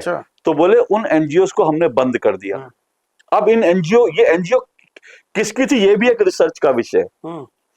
ये जो है योगेंद्र यादव क्या संस्था चलाते हैं जिसमें पैसे आते हैं बाहर से या कहीं से पैसे आते हैं। ठीक है। इसी तरह से एक संस्था थी, मणिशंकर अय्यर की बेटी चलाती थी। एक संस्था थी किसी और नेता का, कोई नेता लोगों के घर, उनके पिछवाड़े में जो उनके घर में जो बैठे लोग हैं, उनकी बीवी, उनकी पत्नी, कोई ना कोई कुछ चला, और उसको पैसा बाहर से आ रहा है। अब ये पैसा कहाँ जा रहा है? ये पैसा मीडिया को पालतू बनाने में, ये पैसा देश में नैरेटिव सेट करने में जा रहा है। और बाहर वाला क्यों दे रहा है? क्योंकि बाहर वाला, मैं बार बार सबसे कहता हूं और ये बात मैं दोबारा कह रहा हूं क्योंकि ये बात सबको समझनी चाहिए, विशेषकर जेन जी को समझनी चाहिए और FCRA के कंटेक्स्ट में समझनी चाहिए। आपको ये मालूम होना चाहिए कि दुनिया में कोई ताकत नहीं है, दुनिया का कोई देश नहीं है ऐसा जो चाहे कि भारत एक मजबूत देश बने। सही है। क्यों? क्योंकि सीधी सी बात है, आपके पास कितना पैसा है वो ठीक है, अलग बात है। आप भी नहीं चाहते आपका दोस्त जो आपसे आगे बढ़ जाए, आपसे ज्यादा सैलरी ले, आपसे ज्यादा बड़ा बंगला बैठे। तो इसी तरह से दुनिया का कोई देश नहीं चाहता, चाहे वो हमारे उससे फ्रेंडली टर्म्स हो, लेकिन वो नहीं चाहता कि भारत एक मजबूत देश बने, आत्मनिर्भर देश बने। जब तक हम अमेरिका से जो है हथियार नहीं खरीदेंगे, जब तक अमेरिका की डायरेक्ट हमारी पॉलिसी में एक्सेस नहीं होगी, जब तक अमेरिका से हम बाकी चीजें नहीं, तब तक अमेरिका को तो अगर हम अपने हथियार खुद बनाने लगेंगे तो जिन लोगों से हम हजारों करोड़ के, लाखों करोड़ के हथियार खरीद रहे हैं, उनको तकलीफ होगी कि यार तो खुद ही बना रहा है, हमारी तो बाजार। तो इसलिए जो है भारत की चाहे इकोनॉमी हो, चाहे भारत की रक्षा हो या भारत की बाकी चीजें हो, वो जब मजबूत होने के लिए बढ़ती हैं तो उसको बहुत से लोग चाहते हैं कि उसमें अड़ंगा लगाएं। भारत में बड़े बड़े इंफ्रास्ट्रक्चर प्रोजेक्ट जो हैं उनको रोकने के लिए अचानक कोई एनजीओ आ जाती है और अचानक एनजीओ आती है, कहती है यहाँ तो आदिवासी घर है, यहाँ तो अभी अंडमान में राहुल गांधी पहुंच गए थे। तो हर इंफ्रास्ट्रक्चर को इस तरह से विरोध किया जाता है। क्यों किया जाता है भाई? क्यों किया जाता है? उसके पीछे क्योंकि वो बाहर बैठे लोग नहीं चाहते। तो ये पैसा इसलिए आता है कि ये सारी चीजें करनी है, ठीक है। और ये पैसा इसलिए आता है कि भारत में धर्मांतरण हो। अब आप सोचिए कि FCRA आ रहा है, कोई हिंदू संगठन गया अमित शाह के पास? नहीं। किसी ने कहा कि भाई FCRA क्यों? आप कहते हो RSS की फंडिंग पर सवाल उठाते हो, क्या RSS ने कहा कि भाई FCRA क्यों आ रहा है? क्योंकि उसको तो फर्क नहीं पड़ता, उसको FCRA है, कोई मर्जी कानून है। किनको दर्द हो रहा है FCRA से? इसका मतलब आपको फॉरेन फंडिंग हो रही थी और आपको अनअकाउंटेड फॉरेन फंडिंग हो रही थी। अभी एक मैंने देखा, एक विजय गेरा करके एक सोशल बहुत अच्छा काम करते हैं सोशल मीडिया पर, विजय पटेल, उन्होंने एक डाला एक एनजीओ के बारे में। एक एनजीओ जो है दिल्ली में आकर के खाना बांट रही थी, ठीक है, कोई बात नहीं, कोई बात नहीं, लेकिन वो एनजीओ जो दुनिया में बाकी दुनिया कहीं से पैसा लेती है, वो बच्चों के नाम पे पैसा लेती है, गरीब बच्चों की, उनके एम्पावरमेंट के लिए। अच्छा। सवाल ये है कि क्या आपको जो पैसा दे रहा है, क्या इसलिए दे रहा है कि जंतर मंतर हो, आप खाना बांटो? नहीं ना। तो आपका मैंडेट क्या है? हर एनजीओ का एक मैंडेट होता है, तो वो आप उस मैंडेट के अनुसार खर्च करें तो कोई समस्या नहीं है। आप स्कूल खोलें, आप वो करें, वहां तक ठीक है। अच्छा। लेकिन क्या आप धर्मांतरण कर रहे हैं? क्या आप वो पैसा कहीं और डाइवर्ट कर रहे हैं? क्या आप वो पैसा देश विरोधी ताकतों में लगा रहे हैं? क्या वो आप पैसा देश को कमजोर करने में लगा रहे हैं? ये सारे सवाल हैं जो मुझे लगता है पूछे जाने चाहिए। अब इसमें देखिए एक चीज और, क्योंकि बात FCRA की आई, बात बाकी सब चीजों की, मैंने शुरू में ही कहा कि भाई ये जो बड़े बड़े सो कॉल्ड पत्रकार होते थे, इनकी संपत्ति की आप जांच कर लो। पालतू बोलिए, पालतू मीडिया, पालतू मीडिया बोलिए। तो इनकी अगर आप संपत्ति की जांच कर लीजिए तो आपके पास बहुत सारी चीजें सामने आ जाएंगी। अब मैं आपको एक घटना बता रहा हूँ, एक नाम बता रहा हूँ, और दोबारा जेनजी से कहूंगा जरा रिसर्च करें। खबर आई है अभी, तरुण तेजपाल कौन है? बड़ा सुनते में बहुत पुराने पत्रकार थे, रेप के केस में भी कल ही सजा हुई, हाई कोर्ट ने उनको दी है 10 साल। रेप किसका किया तरुण तेजपाल? अपने सबॉर्डिनेट का। सबॉर्डिनेट? सिर्फ सबॉर्डिनेट नहीं थी, मतलब टीम मेंबर थी, जो भी थी। सिर्फ टीम मेंबर नहीं थी, वो उनकी बेटी की दोस्त थी। ओह माय गॉड, आप नीचता की पराकाष्ठा देख रहे हैं। बेटी के आपकी बेटी ने एक अपनी साथी को, अपनी फ्रेंड को लगाया, आपके पास करा कि चलो ये जर्नलिज्म सीखेगी, और उसके साथ आपने बलात्कार किया। जब आपने उस बच्ची के साथ, लड़की के साथ बलात्कार किया, तो उस लड़की ने सबसे पहले जो तरुण तेजपाल की जो मैनेजिंग एडिटर थी, जो मैनेजिंग उनके वो थी, शोमा करके चक्रवर्ती या शोमा आनंद करके क्या नाम होता है, सबसे पहले उसको जाके बताया। उसने उस केस को हशप करने की कोशिश की, ठीक है। उसके बाद ये मामला खुलता गया। अब मैं ये कह रहा हूं कि आप तरुण तेजपाल पे रिसर्च कीजिए, ये आदमी क्या है, इस आदमी का नाम क्या है, इसने जो पूरा कब किया। अब देखिए आज ये लोग जो कर रहे हैं ना, कि सरकार में जो ये हो रहा है, सरकार की ये जो आज लोग सरकार को अच्छे काम कभी के पीछे खटिया, ये सब जो आज वाले जो क्रांतिकारी पालतू मीडिया ना, ये इस तरुण तेजपाल के चेले हैं। अच्छा, ये सब उनके नक्शे कदम पे चल रहे हैं, क्योंकि तरुण तेजपाल ने 1999 में एक स्टिंग ऑपरेशन किया था। क्या स्टिंग ऑपरेशन किया था? क्योंकि उस वक्त वाजपेयी जी की सरकार थी। तब वाजपेयी जी की सरकार थी, और जॉर्ज फर्नांडिस जैसा एक व्यक्ति जो बहुत ही ईमानदार, बहुत शरीफ आदमी था, देश के रक्षा मंत्री थे। तब इसने क्या किया, इस जो पालतू ये तरुण तेजपाल था, इसने जो है कांग्रेस और लेफ्ट की फंडिंग से, विदेशों से जो फंडिंग आई, उसको लेकर एक मैगजीन निकाली, एक वेब पोर्टल निकाला, और कहा कि ताबूत घोटाला हुआ है। तो उस वक्त कारगिल वॉर में, तो कारगिल वॉर में इसने, अब देखिए इमोशनल इशू कैसे बना दिया जाता है, जैसे अभी कह रहे हैं ना, जंतर मंतर स्टूडेंट्स को पीटा, तो एक इमोशनल ये आवरण दे देते हैं। उस समय इमोशनल आवरण क्या दिया गया कि सेना के जवानों के जो शहीद हो गए, उनकी ताबूत को खरीदने में पैसा डाला गया, और ये जो है इशू बन गया, और ये इतना बड़ा इशू बन गया, पूरा पालतू मीडिया एकजुट हो गया, सरकार को घेराव करने लगा, सब कुछ होता है। उसके बाद क्या हुआ, मामला हाईकोर्ट में गया, हाईकोर्ट ने तरुण तेजपाल पर 2 करोड़ का जुर्माना लगाया। ये गलत है। मामला सुप्रीम कोर्ट में गया, सुप्रीम कोर्ट ने कहा ताबूत घोटाला नाम की कोई चीज है ही नहीं। बताइए। अब आप सोचिए कि आपने, और रिजाइन शायद दे दिए थे। हाँ, आपने दशकों तक हाँ। आपने ताबूत घोटाला करके जॉर्ज फर्नांडिस जैसे व्यक्ति को आपने विछंड किया, आपने वाजपेयी सरकार को वो किया। तो क्या ये क्या है?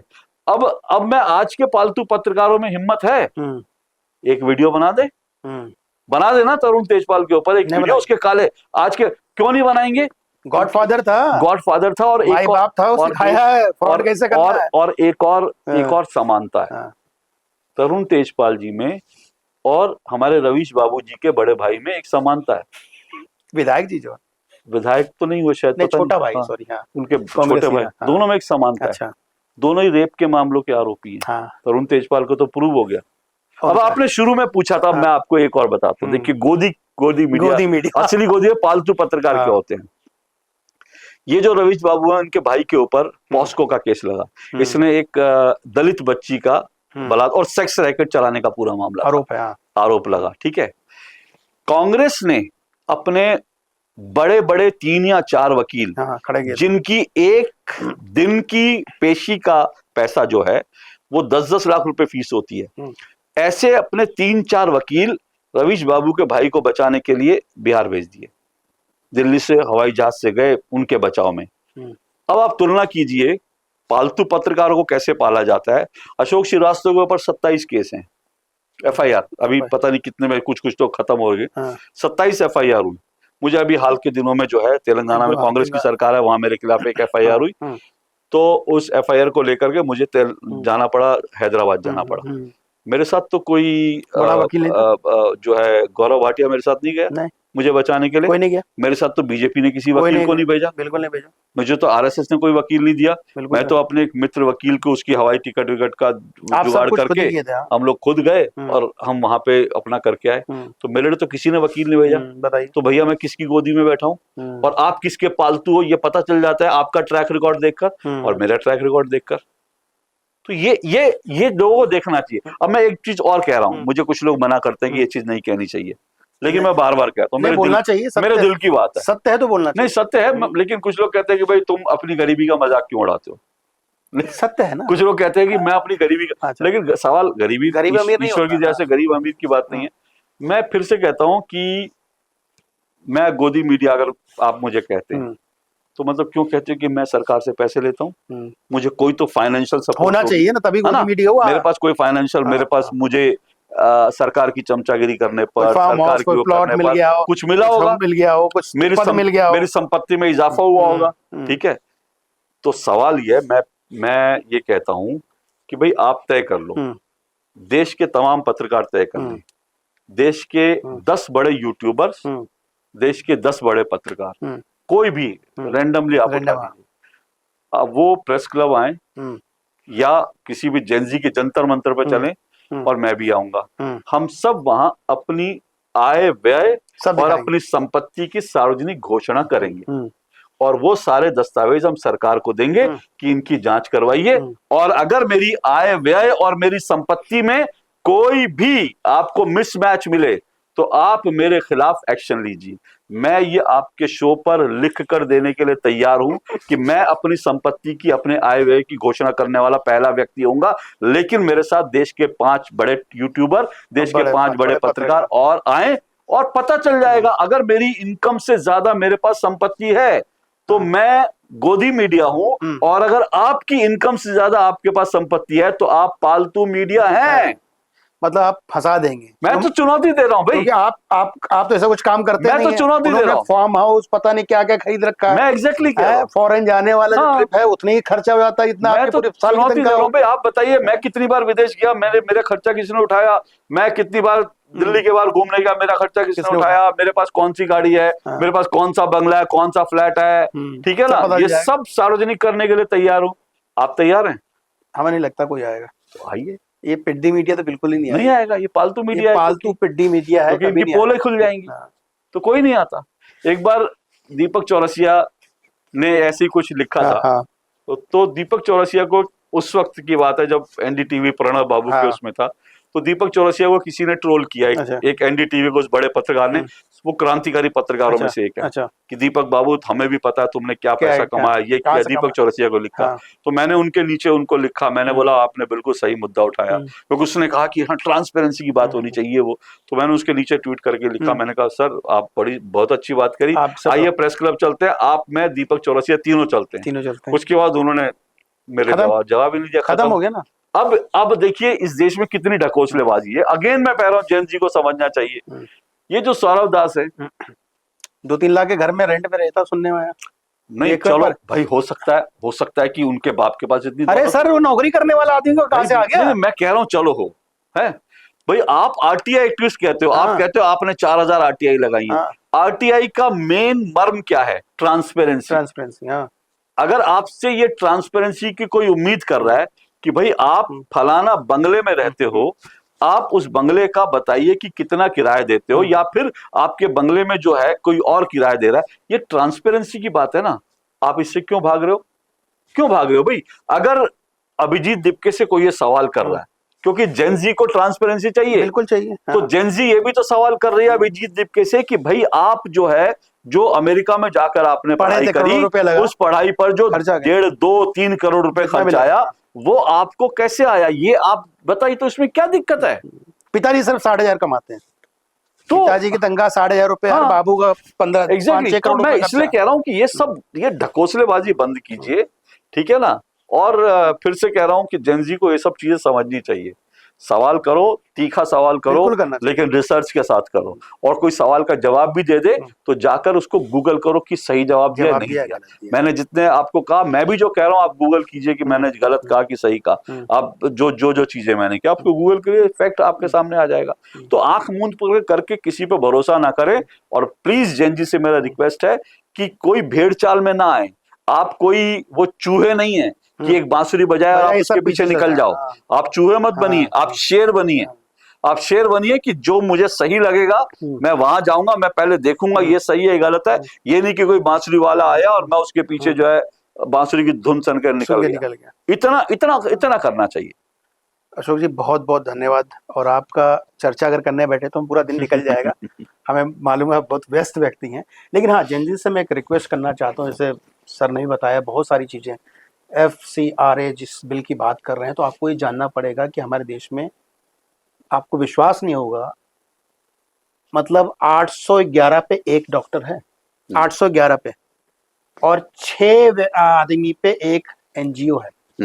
समझ रहे हैं बात को? अब ध्यान, मतलब आप सोचिए, पढ़िए, बोलने से पहले पढ़ना चाहिए। और 22,000 करोड़ रुपया उसमें आया है। मान लीजिए कि स्कूल बनाने में 50 करोड़ रुपए खर्चा होता है, तो हमारे देश में इतने सालों में स्कूलों की लहर होती, IIT की लहर होती, इंस्टीट्यूट्स की लहर होती है। हर बच्चा ना, सरकारी नहीं मतलब सारे संस्थानों में पढ़ रहा होता है।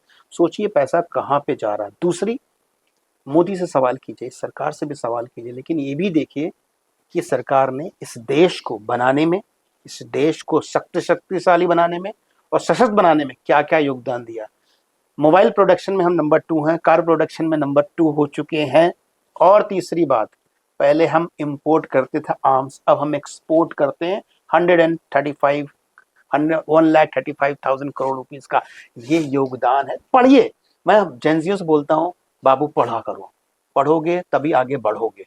तो जितनी भी चीजें हैं, जो भी हम लोगों ने डिस्कशन किया है, आप गोदी मीडिया मत बोलिए। हमें गोदी मतलब माँ की लैप को अंग्रेजी में, क्योंकि आप लोग अंग्रेजी समझते हैं, एग्री और ये जो क्लैपिंग व्लैपिंग, आप ही भाषा कोशिश कर रहा हूँ बोलने का, इसमें तो ताली होता है भाई साहब। और ये एग्री, तो एग्री हूँ आपसे कि आप प्रश्न पूछिए, लेकिन प्रश्न क्या होना चाहिए? लॉजिकल होनी चाहिए।